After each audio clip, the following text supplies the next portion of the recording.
Welcome to this GDI presentation. This presentation is going to show you how important it is to have images and the right images when you're doing content marketing and online marketing. So I'm going to go through some social sites and show you how images show up and how different things can look with and without images. So first up is Facebook.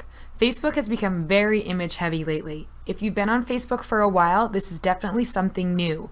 Images used to be smaller and get lost in feeds, and now they're taking up a lot more space than text. And as your newsfeed gets hit with more and more ads and posts, you really do need images to stand out. So the left-hand side is a post we shared on our page with no image. It's easy to browse over, it's still necessary, but it doesn't stick out as much. The right-hand side is a link that we shared and then uploaded a photo to go with that link, and you can see the difference. And that photo, that image, is also great because it shares a lot of information. It takes a lot of space up on the page and it draws people's eyes towards it. Now this is an example of a blog post that had an image in it already. So this was a post on the GDI affiliate blog that we had an image included in. So Facebook will find the image from that post when you link to it and then make that part of the status update. So you can see that the image in this is much smaller than this image that we uploaded separately, but it's really up to you and your preference, and you can mix it up. You can upload photos, you can use photos in your posts and have Facebook grab them that way. It's totally up to you, but definitely it's a lot better than a post with no image. Next up is Twitter. Now Twitter isn't the best for images thanks to its super short posting style, but they've been making a bigger presence on the site lately. Now the difference between these two images on this slide is on the left-hand side is someone with a profile that has shared no images in the past. And on the right-hand side is our profile, and right here you see a few of our recent images. We have an image of our brochure and then some images we used to use in contests. So each Twitter profile has this space for recent photos, but if you don't have any recent photos, nothing's going to show up. It would be right in here, but there's nothing there. So these recent photos are great because when you click on it, you'll see the tweet that was associated with that. So you get new visitors to your Twitter page, clicking around your photos, seeing old tweets, getting directed to old links.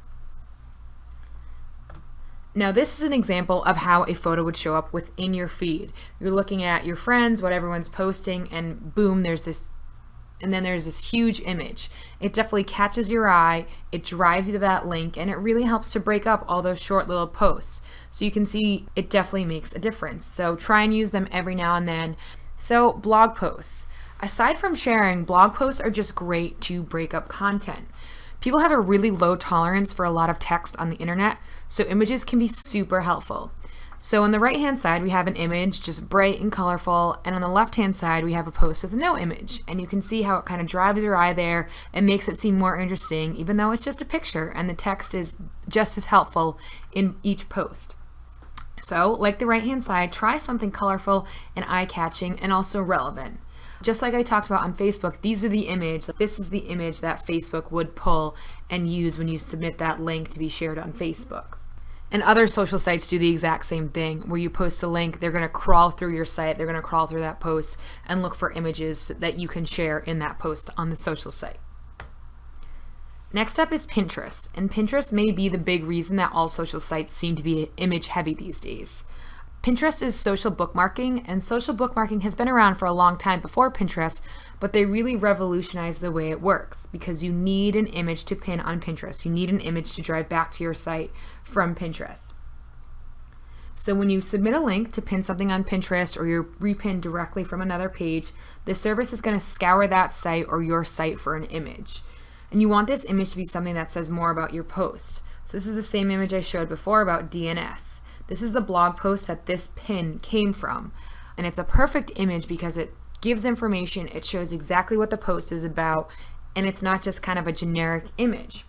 And Pinterest will crawl and look for every image on your site, so it might grab a banner or something not relevant to your post. You really don't want to use this. You want to use an image that has a lot to do with your post because that way you're going to get the right traffic and you're going to get people to your website for the right reasons and on that post they're looking for.